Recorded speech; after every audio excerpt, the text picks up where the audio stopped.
நம்ம தமிழ்நாட்டில் கருப்பாயி அம்மனையும் பாப்பாத்தி அம்மனையும் பல்வேறு குலத்தினர் குலதெய்வமாக வழிபட்டு வராங்க.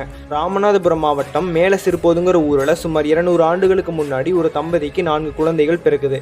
முதல் 3 பெண் குழந்தை, கடைசி 1 ஆண் குழந்தை.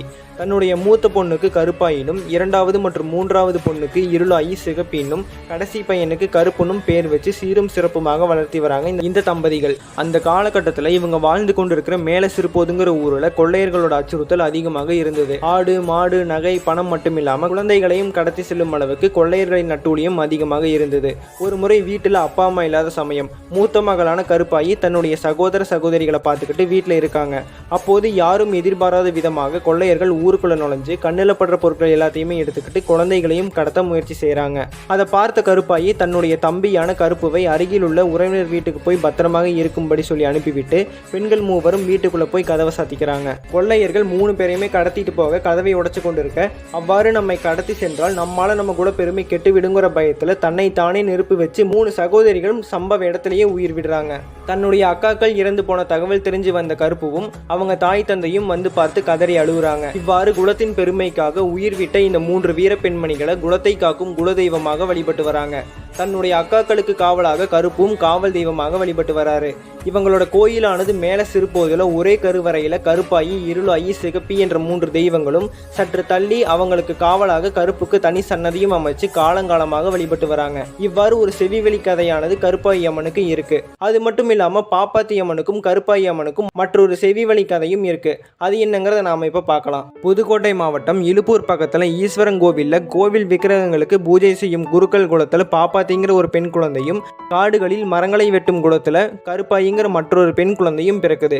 இந்த ஊரை பொறுத்த வரைக்கும் 2 தெருக்கள் இருக்கு. ஒன்னு கீழே தெரு, இன்னொன்னு மேல தெரு.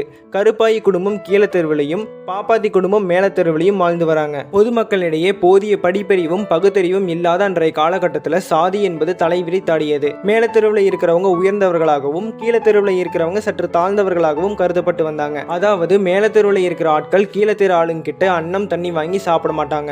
அவங்கள தொட்டு பேசவோ அவங்க முகத்துல முழிச்சா கூட அபசகுடங்கிற மாதிரியான கொடுமைகளும் தீண்டாமையும் பொதுமக்களின் ஆள் மனசுல ஆழமா பதிஞ்சிருந்தது. பாப்பாத்தி குருகுலத்துக்கு போய் படிச்சு முடிச்சுட்டு அவங்க தந்தை பூஜை செஞ்சு கொண்டிருக்கிற கோவிலுக்கு வருவாங்க.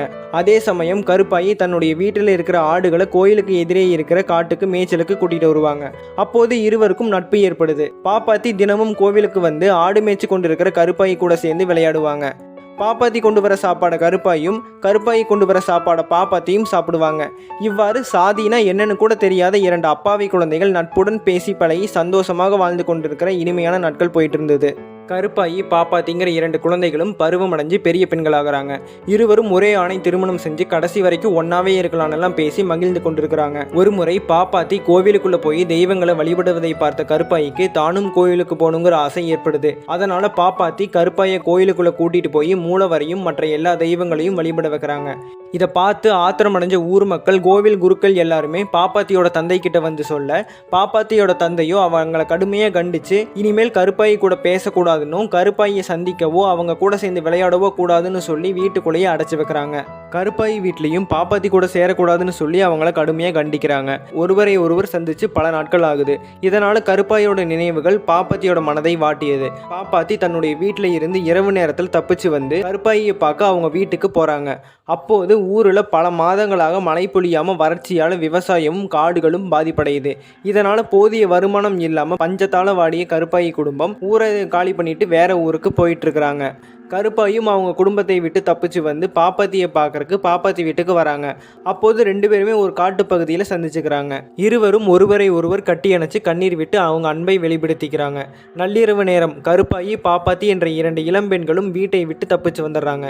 இவங்க மறுபடியும் வீட்டுக்கு போனால் வீட்லையும் சேர்த்துக்க மாட்டாங்க, ஊரை விட்டு ஒதுக்கி வச்சிருவாங்க. ஏன்னா அந்த காலத்தில் பொழுது சாஞ்சவுடன் திருமணமாகாத பருவ பெண்கள் வெளியே போகக்கூடாதுன்னும், இரவு நேரம் வீட்டை தவிர மற்ற இடங்களில் தங்கக்கூடாதுன்னு எல்லாம் கட்டுப்பாடுகள் இருந்தது. அவ்வாறு இரவு நேரம் வீட்டை விட்டு வெளியே சென்று காலையில் வீடு திரும்பும் பெண்களை தவறாக சித்தரித்து அவங்கள வீட்டை விட்டும் ஊரை விட்டும் ஒதுக்கி வச்சிருவாங்க. அதனால இருவரும் கால் போன போக்குல பேசிக்கிட்டே நடக்கிறாங்க. இறுதியா இருவரும் ஒரு முடிவெடுக்கிறாங்க. நம்மளை இவங்க ஒன்னா சேர்ந்திருக்க விட மாட்டாங்க, ஒருவரை ஒருவர் பிரிஞ்சு நம்மளால வாழ முடியாதுன்னு சொல்லி கருப்பாயி, பாப்பாத்திங்கிற 2 இளம்பெண்களும் அடர்ந்த காட்டுப்பகுதியின் மையத்தில் உள்ள ஒரு பாலங்கிணற்றில் ஒருவரை ஒருவர் கைகளை பிடித்து கொண்டு கிணத்துக்குள்ள விழுந்து துடி துடிச்சு இறந்து போறாங்க. கருப்பாயும் பாப்பாத்தியும் அம்மனையும் காணாம போன விஷயம் தெரிஞ்சு இரவு முழுவதும் தேடி அலையறாங்க அவங்களோட குடும்பத்தினர். கருப்பாயோட குடும்பத்தினர் பொழுது விடிஞ்ச உடனே அடர்ந்த காட்டுப்பகுதிக்கு வந்து பாலங்கிணத்துக்குள்ள எட்டி பார்த்தப்போ ரத்தத்தை உறைய வைக்கிற அளவுக்கு பேரதிர்ச்சியாக இருக்குது.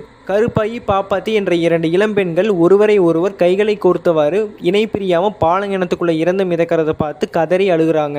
விஷயம் தெரிஞ்சு வந்த பாப்பாத்தி குடும்பமும் அங்க வந்து பார்க்குறாங்க. சாதியையும் தீண்டாமையும் பெருசா நினைச்சு ஆசாசையா சீராட்டி வளர்த்த பிள்ளைகளை நாம பறி கொடுத்துட்டோமேனு 2 குடும்பமும் கதறி துடிக்கிறாங்க. 2 பேரையுமே பிரிக்க கூடாதுன்னு நினைச்சு பாப்பாத்தி கருப்பாயி 2 பேரையுமே ஒரே இடத்துல அடக்கம் செய்யறாங்க.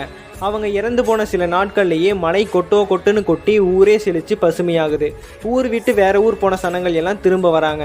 இதுக்கெல்லாம் காரணம் கருப்பாயி பாப்பாத்தி என்ற பெண்கள் தாங்கிறத உணர்ந்த ஊர் மக்களும் உறவினர்களும் அவங்களுக்கு கோவில் கட்டி பாப்பாத்தி அம்மன் கருப்பாயி அம்மன் என்ற பேரில் காவல் தெய்வமாகவும் குலத்தை காக்கும் குலதெய்வமாகவும் அன்னையிலிருந்து இன்னைக்கு வரைக்கும் வழிபட்டு வராங்க. இந்த பாப்பாத்தி அம்மனையும் கருப்பாயி அம்மனையும் தமிழ்நாட்டில் பல்வேறு குலத்தினர் குலதெய்வமாக வழிபட்டு வராங்க.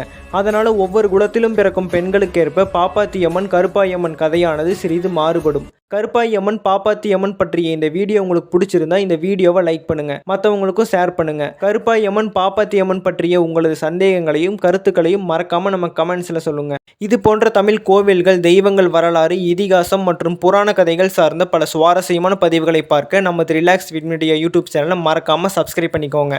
இது போன்ற அடுத்த ஒரு சக்தி வாய்ந்த தெய்வத்துடன் உங்களை சந்திக்கிறேன். நன்றி.